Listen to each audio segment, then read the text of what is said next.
네, 여러분 안녕하세요. 오늘도 반갑습니다. 외국어 공부는 한마디로 어렵습니다.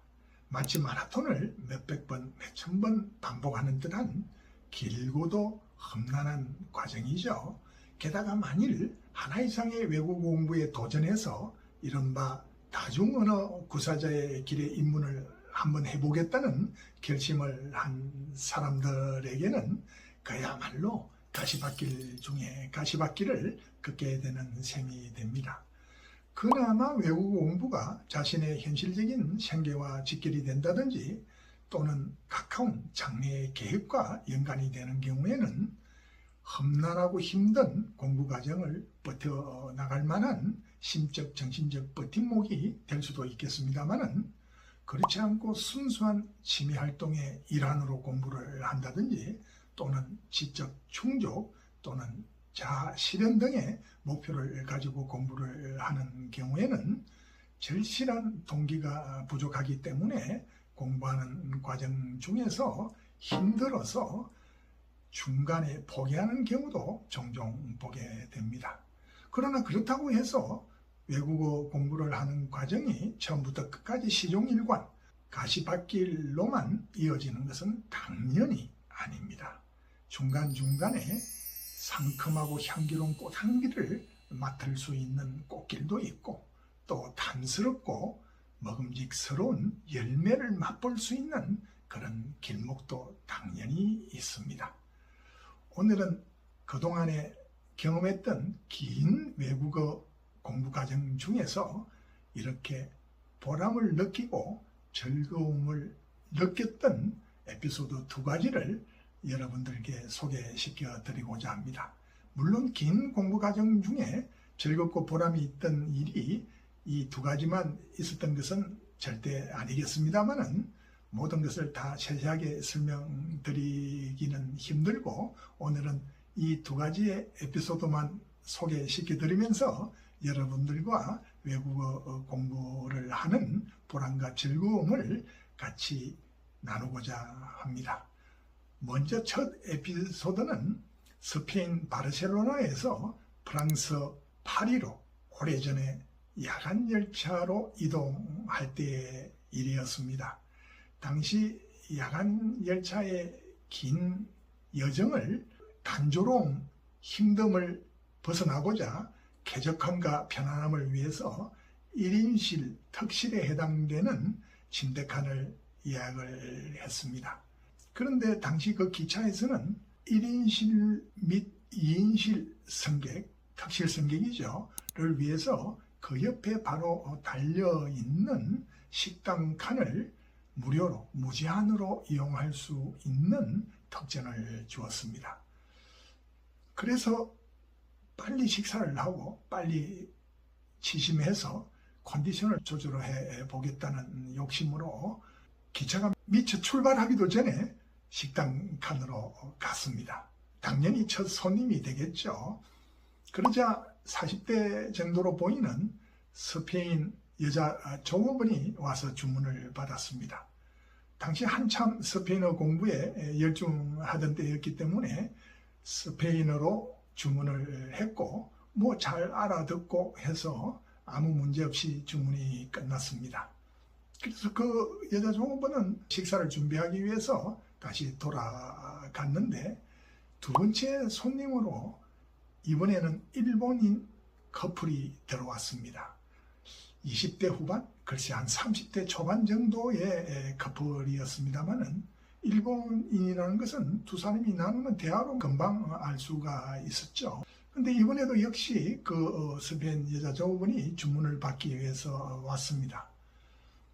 그런데 문제는 양쪽이 영어를 아주 몇 마디 단어만 끼워 맞추듯 한 그런 정도의 실력밖에 되지를 않았습니다.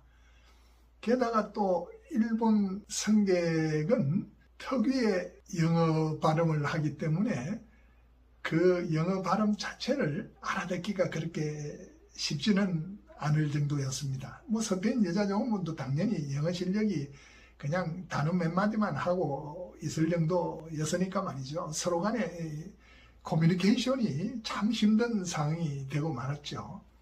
통역 앱 같은 거는 뭐 당연히 없던 시절이었습니다. 그러자 그 스페인 여자 조업원이 내 쪽으로 와가지고 통역을 해달라고 부탁을 했습니다. 그 스페인 여자 조업원의 생각으로는 일본 사람이건 한국 사람이건 다 동양 사람이기 때문에 말이 통하지 않겠느냐 이렇게 생각을 했겠죠. 그래서 제가 그 일본인 커플에게 주문하고자 하는 내용을 듣고 그 스페인 여자 조업원에게 스페인어로 통역을 해 주었습니다. 그렇게 잘 주문이 되고 스페인 여자 조업원도 만족한 상태에서 돌아가고 나서 그 일본인 커플이 저에게 대뜸 일본인이냐 이렇게 물어왔습니다. 그래서 일본 사람은 아니다. 그러자 뭐라 그 존경의 눈빛을 완연히 느낄 정도로 감사와 존경의 표현을 하면서 식사가 끝날 때까지 계속 저를 쳐다보는 그런 분위기를 느꼈습니다. 당연하지 않겠습니까? 일본인은 아니라고 하는데 일본어와 스페인어로 통역을 하는 저 나이든 남자는 도대체 누구일까? 이런 생각이 입장을 바꿔봐도 들었을 것 같습니다. 그 에피소드는 지금 생각해도 다중 언어를 공부해서 얻었던 보람, 즐거움의 대표적인 일화로 지금까지 생생하게 추억을 하고 있습니다. 두 번째 에피소드는 2021년도에 프랑스의 남서부 툴루즈라는 곳에서 프랑스 어학연수를 할 때였습니다. 당시 같은 반에 중국인 여학생이 있었습니다. 남편이 프랑스인인데 같이 결혼을 해가지고 툴루즈에서 정착을 한 그런 중국인 여학생이었습니다. 30대 중후반 정도로 생각이 됩니다. 그런데 어느 날 수업 시간에 선생님이 프랑스 시에 대한 이야기를 하면서 각 나라의 시에 대해서 또 질문을 했습니다. 그러자 그 중국 여학생이 아주 자랑스러운 듯이 중국에는 당시라고 하는 아주 옛날부터 유명한 시의 형식이 있다. 당나라 시절에 만들었던 시를 이야기하는 것이죠. 그러자 그 선생님이 그러면은 그 시 중에서 혹시 알고 있는 시가 있으면은 하나를 읊어볼 수 있느냐 이렇게 부탁을 했습니다. 그 여학생이 멈칫멈칫 하다가 그렇게 생각을 하더니 시를 읊기 시작하는데 저도 알고 있었던 그 유명한 이태백의 여산폭포에 올라라는 시였습니다. 그런데 문제는 그 여산폭포에 올라라는 그 당시는 읊을 때 운율이 있어야 멋있게 들립니다. 그런데 이 여학생 원래 성격이 그런지 아니면 좀 수줍어서 그런지 예를 들어서 러짜오 상루 성저엔 야옥한 부부 꼬아치엔 추안 이렇게 마치 교과서를 읽듯이 시를 읊으니까 전혀 흥이 나지 않았습니다. 그래서 내가 나서서 그 시가 영 운치가 없다. 내가 한번 읊어보겠다. 이렇게 나서가지고 러짜오 상루 성저엔 야옥한 부부 꼬아치엔 추안 그 다음 제 3절부터가 기가 막힙니다. 페류 저샤 산치엔츠 이셔 이너 루지우티엔 이게 그 3절 4절 비루지카 삼천척으로 이어지는 3절 4절은 옛날 우리가 어린 시절에 지금 젊은 세대에서는 잘 모르겠습니다만은 지금 나이가 웬만큼 든 시니어의 입장에서는 학교 시절에도 배워 섬직한 굉장히 유명한 이태백의 시였습니다. 그 시의 내용은 여기서 한글로 번역을 여러 가지 버전이 있습니다만은 가장 보편적인 버전으로 하나 번역을 해드리면은 향로봉의 햇살이 비추니 보랏빛 안개 피어오르고 저 멀리 보이는 폭포는 강물을 걸어 놓은 듯하네. 곱게 날아 떨어지는 삼천척의 물줄기는 마치 먼 하늘에서 쏟아지는 은하수와 같구나, 이런 뜻입니다.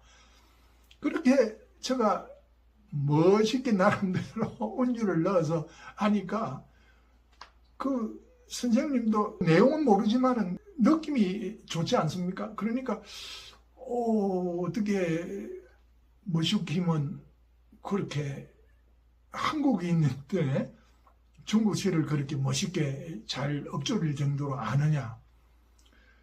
중국인 여학생은 당연히 눈이 동그라졌죠. 옆에 있는 학생들도 다 놀라는 눈치였고 말이죠. 그래서 한국의 웬만한 지식인은 한국시뿐만 아니고 중국시도 이렇게 이해를 하는 경우도 많다. 이렇게 아주 자랑스럽게 뽐내는 듯이 이야기를 했던 기억이 납니다.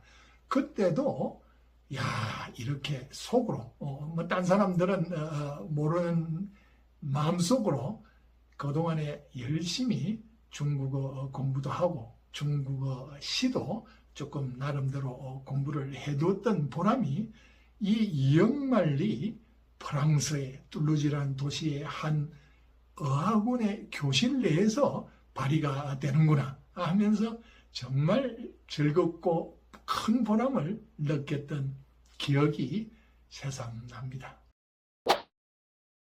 자, 오늘 그동안에 힘들고 어려운 과정을 거치면서 외국어 공부를 했고 지금도 하고 있지만은 그 사이사이에 큰 보람을 느끼고 큰 즐거움을 느꼈던 즐거운 에피소드 2가지를 여러분들께 소개시켜 드렸습니다.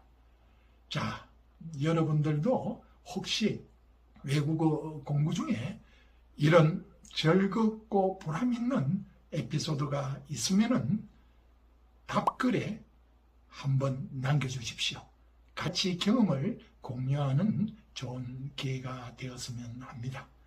자, 오늘도 끝까지 시청해 주셔서 큰 감사를 드리고 구독을 통해서 앞으로도 이런저런 흥미롭고 즐거운 이야기들을 함께 나눌 기회를 갖고 싶습니다. 감사합니다.